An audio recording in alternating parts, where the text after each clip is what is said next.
Greetings, dear ones. Here we are again on Monday, the 14th of December, for reading and reflecting with Maitri. I love the new name, and this is our public video, our public sharing of these videos. So if you are not a patron but are listening to these, welcome. I hope you enjoy it. I do these videos 5 mornings a week on Patreon and free to the public on Mondays. We are reading May Sarton's book, Plant Dreaming Deep, which is a memoir and the book that kicked off a whole different kind of writing for May, who had been a novelist and a poet and came in midlife to move out to the country to live alone and write a life that would be a life of solitude and writing. And she spent the rest of her life still writing novels and poetry, but every year or two she wrote a diary. After this one, she wrote the first Journal of a Solitude, and we will read that one day as well. But here we are in Plant Dreaming Deep. May has found her house in Nelson, New Hampshire, on a village green, and she has renovated it. It was in very, very poor condition, and she is now in it. And it has been renovated. And the beautiful old Flemish furniture that were her parents has finally been delivered. And she is now standing in her house, looking around and taking it all in. And that's where we will pick up today. And I just want to say that I've now heard from a few of you who said, the reading seems to go too fast and I could listen longer. Well, as I said last time, I had been trying to stick to 20 minutes so as not to take too much of your day. But if we run more toward 30, just to get a little extra reading in since you're enjoying it, well, I'll be open to that. I will see how the reading falls, where we are in a chapter or at the end of a chapter for a good stopping place. So between 20 and 30 minutes. And if you hear some eerie sounds, we have had the most unbelievable wind today, like whistling wind and almost an eerie, loud, howling wind. It is quieter now, so maybe it won't be. But if you do hear that, that's what's going on.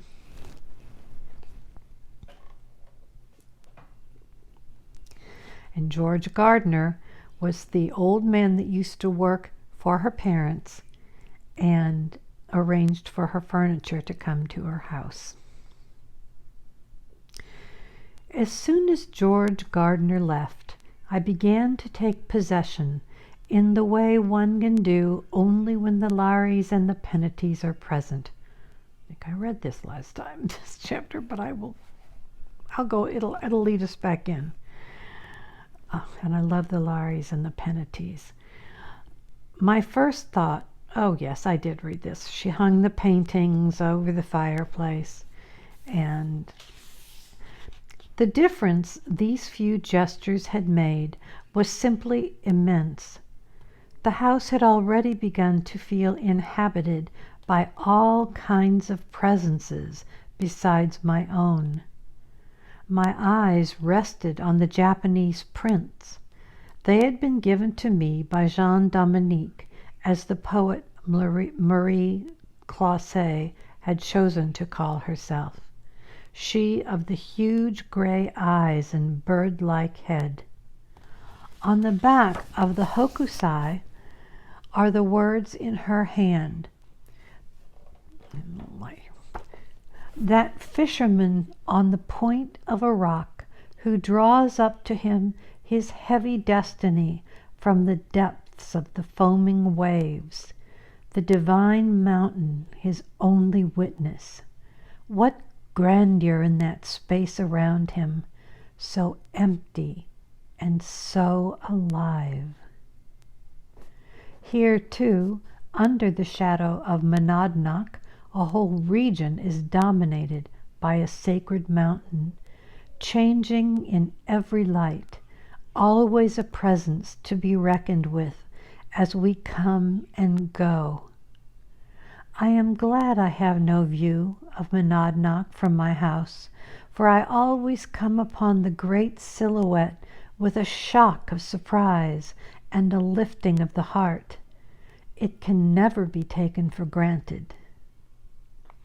But of course the print means most of all the maker of it, Hokusai himself, that man of prodigious energy and prodigious humility, who could say when he was 75, "I have drawn things since I was 6.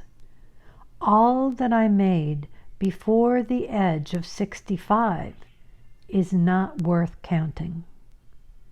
At 73, I began to understand the true construction of animals, plants, trees, birds, fishes, and insects. At 90, I will enter into the secret of things. At 110, everything, every dot, every dash will live. I love that.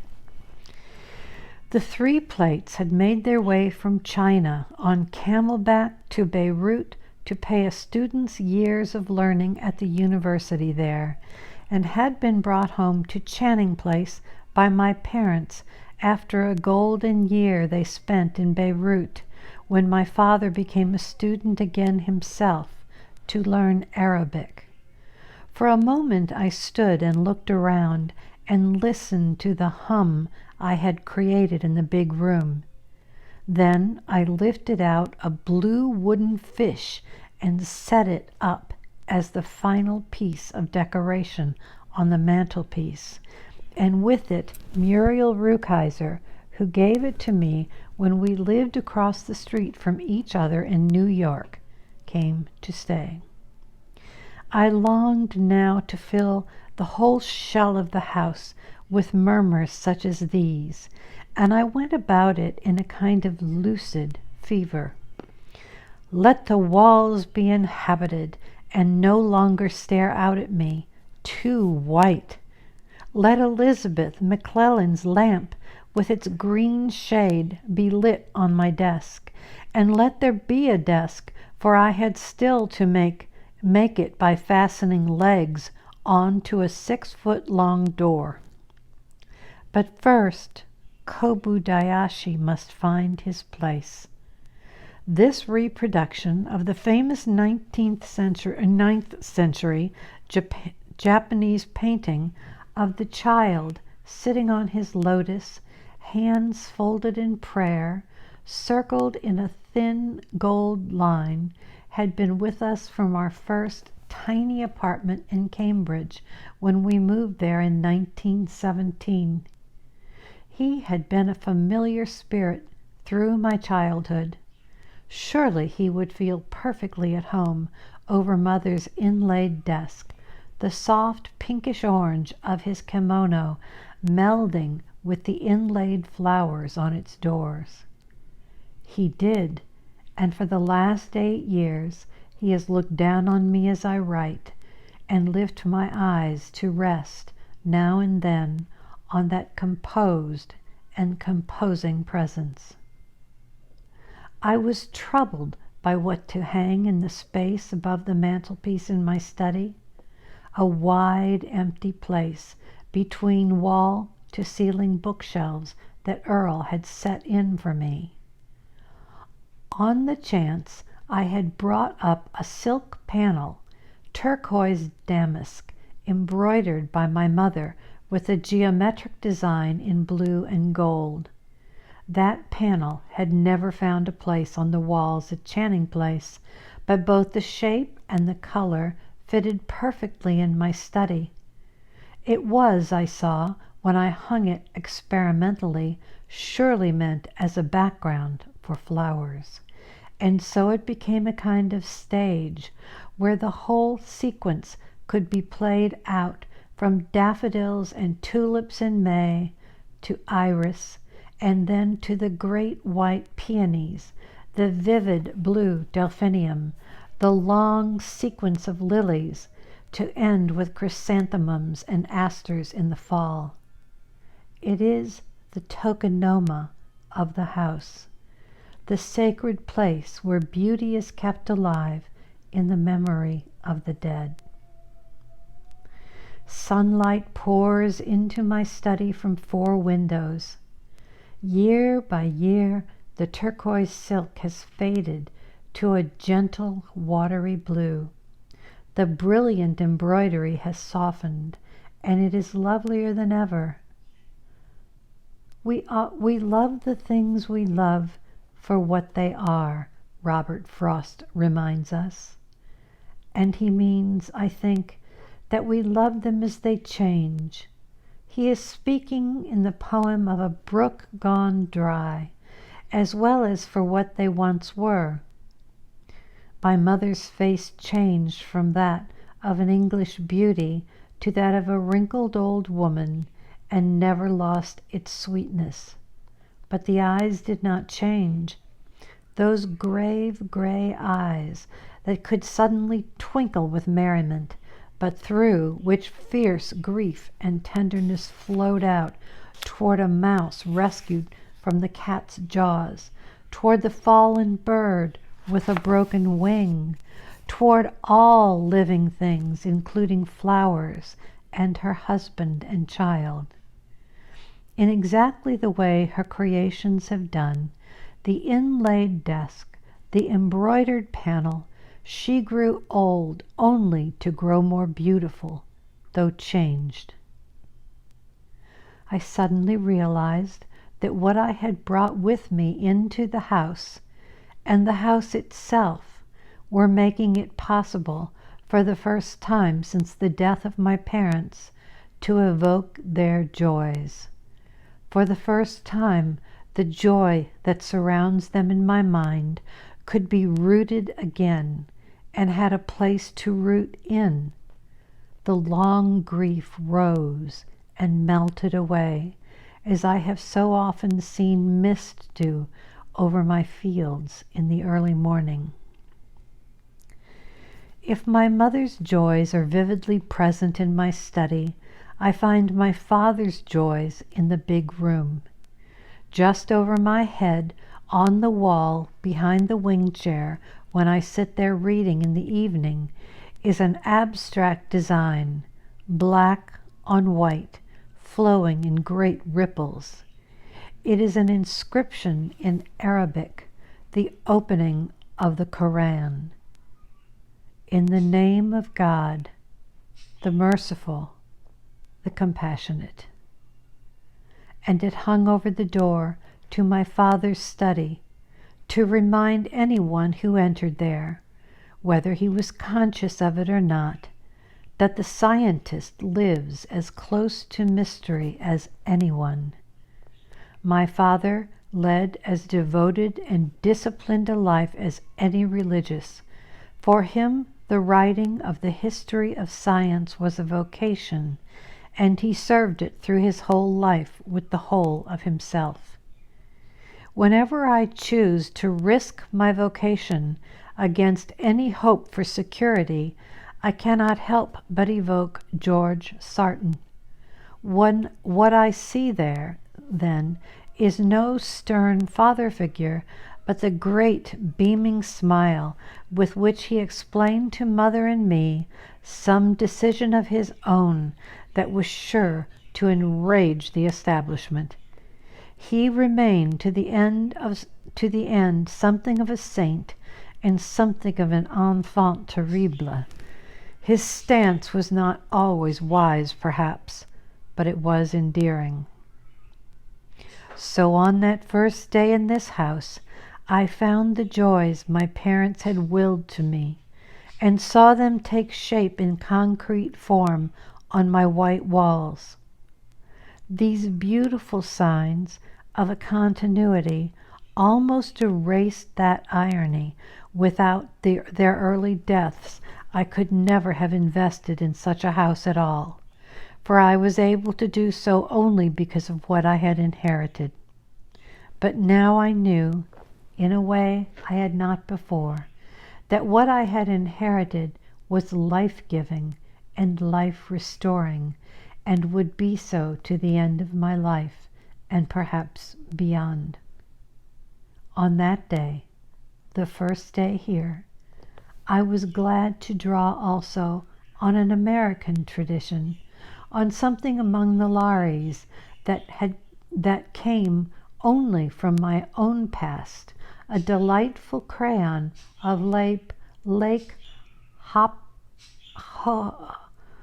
Hopatcong, New Jersey, by Israel Litvak, the primitive painter. It came to me through the enthusiasm of that most poetic and fervent of art dealers, J.B. Newman. I can still remember how he spoke of Litvak, then quite unknown. "Look at that," J.B. said, his liquid eyes shining. "That man has never been inside a museum, has never seen a painting. Until he was 70, he was a cabinet maker. Then, after he retired, he began to draw with crayons for his own pleasure. Isn't it wonderful? Look at it." And the best of it all for J.B. was that this cabinet maker from the Bronx had become a local hero. He rubbed his hands together with the joy of the whole thing, and it was part of his joy that the drawing would find its way into a poet's house. For years I used to send out a Christmas poem to my friends. J.B. was one of the few who always answered, and until just the other day I kept his last card on the mantel in my study. It said, "Long live poetry." When the Litvak was safely hung over my mother's desk in the cozy room, I had nearly reached the end of my strength. But I felt I must establish just one more presence, a 17th century mirror in a plain wooden frame, which I set over a small chest of drawers that had gone unnoticed on the landing at Channing Place, but lends quite an air to the cozy room. The mirror has always delighted me, because whatever it reflects seems to sink down through layers and layers of time as through water, so one's own face becomes someone's face long ago. And the flowers I set there, especially the peonies or Shirley poppies, take on a magic solubility in the reflection, as if they were floating away through time, as indeed they are. I had just reached the loose end of exhaustion, and that little shiver of apprehension as the light goes, when I heard an exhilarating tinkle, the ancient front doorbell sounding for the first time. I had been living the last hours in the past, but this was the present. Who could my first guest be? Once more the guardian angel had been at work, for it was Ray Baldwin. He told me that he had had business in Peterborough and thought he would drop in on his way home. Dear blessed man, without him this story would never even have begun. We raised a glass to the house and to the future here. Did he, I wonder, have doubts as to what it might be? It must have seemed rather lonely in the chill of evening, but at any rate he surely saw, and must have approved, the shine in my eyes. It was a different person from that despairing woman he had taken out to lunch only a few months before. Finally, at the end of that long, rainy, glorious day, I turned out the lights and fell into bed. At first, There was too great a buzz of things still to be done in my head. But at last I could listen, first to the silence, and then, through it all, to the infinite number of sounds an old house contains in the night. There were small creaks, a door opening in the draught, then the scurry of a field mouse somewhere in the kitchen, and something less tangible, as if things themselves breathed very softly, as if the old furniture were settling down. All these sounds together made the house feel like a ship. I did not know where the ship would take me, but I knew it was snug and beautiful, and I knew that its passenger was both inward and outward bound.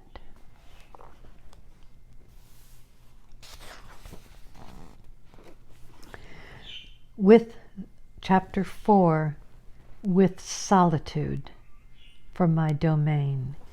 And here is a picture of dear May at the time she wrote the book, at her desk.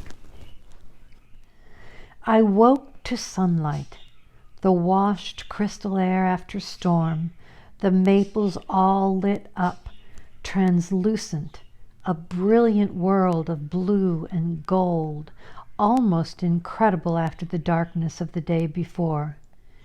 I was learning right away the immense pleasure it is to have no idea what one will see on waking.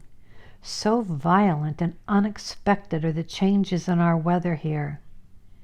I went from window to window and stood for a moment behind my desk, looking out at the sturdy white church and its strong steeple, standing high over the trees all around, so it seemed to float like a ship on their watery gold. The church stands across open meadow.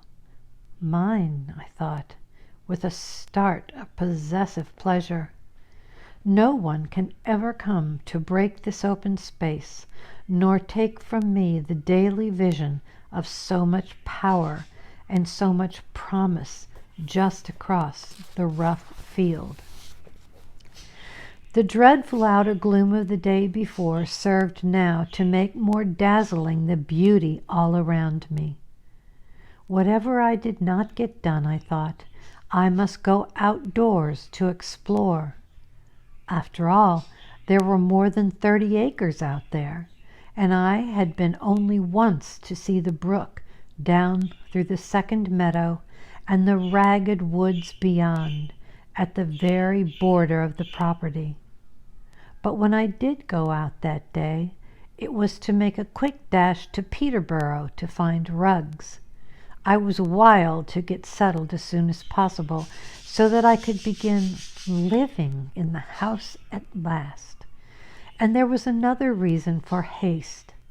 I was to have just 10 honeymoon days alone before my first guest was due to arrive. The dearest, the most unexpected guest I could have imagined. Céline Limbosch had decided in her mid-70s to embark on a freighter from Belgium to this new world for the sole purpose of seeing me in my house. Auntie Lino, as I called her, was my mother's oldest friend, my closest tie to Europe, indeed, family. No one else alive remembers the house in Wandelgem where I was born. I suspect that she may have helped my parents choose the Bahut when they were engaged to be married. At any rate, I know that she held me in her arms on May 3rd, 1912, before my own mother did. I spent 2 separate years in Auntie Lino's house near Brussels when I was 7 and 14. Went to school with her children at the Institut Belge de Culture Française that was Marie Clauset's school, she of the Japanese prince. Céline's husband, the poet Ray Limbosch, had been a kind of father in poetry to me, and it was for their firm in Brussels, the Arts Décoratifs, that my mother had designed furniture, including the desk in my study. During the months when my mother lay dying, it had been hard to deny Celine's generous longing to come over and help us, but now at last I could welcome her with all my heart. Of all the people in the world, she alone could recognize exactly what I was hoping to create here, would note every color, hear every reverberation, and fuse in her beautiful gesture my Europe and my America. She did not need to be summoned by the guardian angel. She came as a guardian angel herself. But for the 10 days before her arrival, I was, as I wished to be, alone.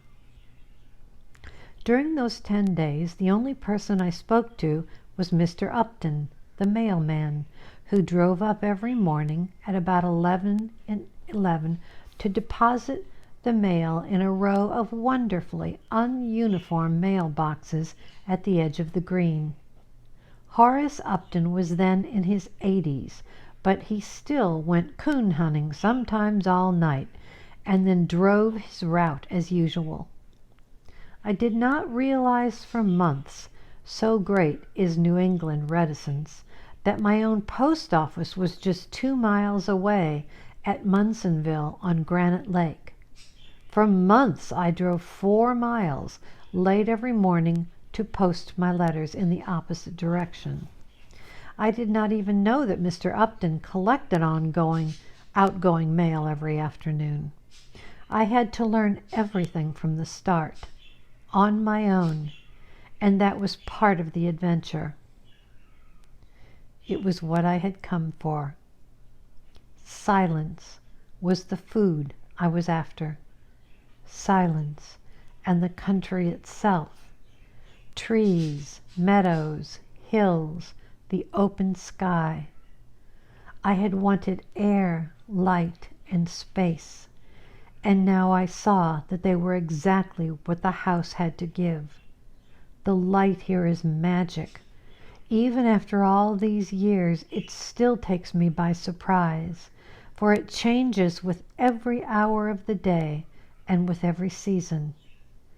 In those first days, it was a perpetual revelation as sunlight touched a bunch of flowers or a piece of furniture and then moved on.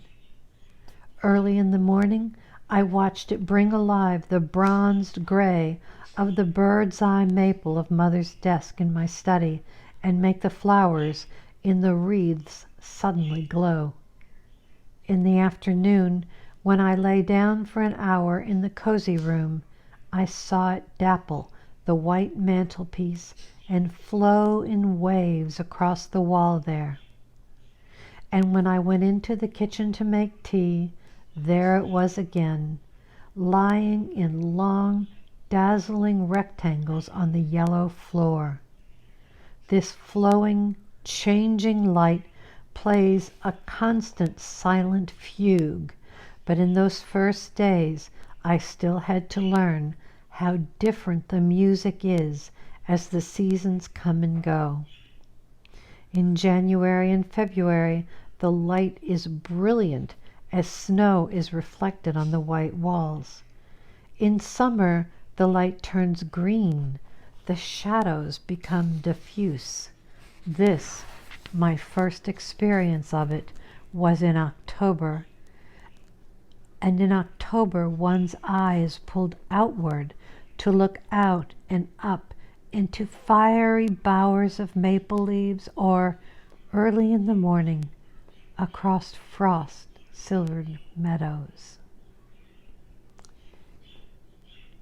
I could go on, but it's 29 minutes. So I will stop here. And I'm just sitting here thinking, there are so many books I want to read to you. I have already begun to make a list. But this book, as I read it, makes me feel that I should read after this book, Journal of a Solitude. And the reason for that is that what May often talked to me about and mentions, I'm sure, in Journal of a Solitude, is that Plant Dreaming Deep, this book we're reading, was so well received, isn't even the right way to put it. People fell in love with it. And they romanticized the vision of May's life, the woman living alone, the poet, the old house, the way she speaks, as you'll hear eventually, of her gardens. And really, and it's not that those things were not true.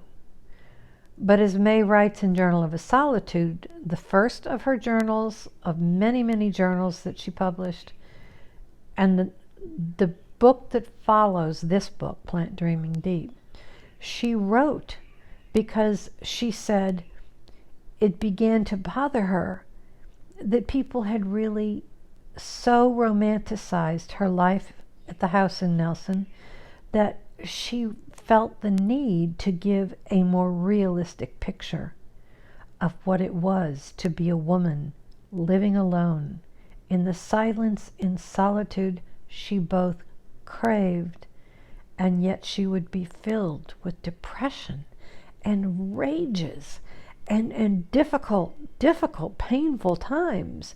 And it was not all glory. It was, in Journal of a Solitude, she really presents the very real picture of what her life was. Everything in Plant Dreaming Deep is true. It sets the stage for how May found the house and her life in Nelson. Journal of a Solitude is like the real truth of who she was and what her life was. It's such a good book.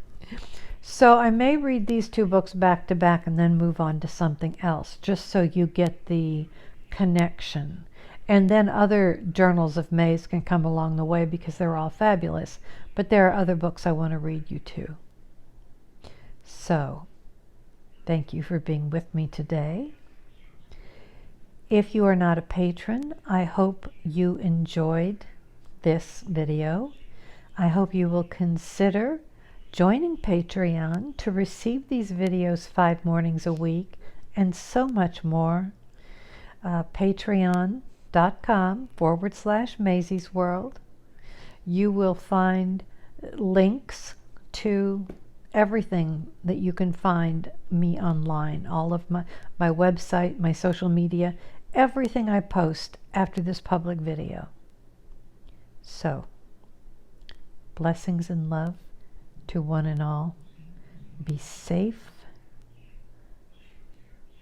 Enjoy what beauty and light and love you can find during this holiday season in the days of COVID, when still we can have a quiet half hour in the morning to read and to be together and to maybe be lifted up a bit in our day. I love you all. And patrons, I'll see you again tomorrow.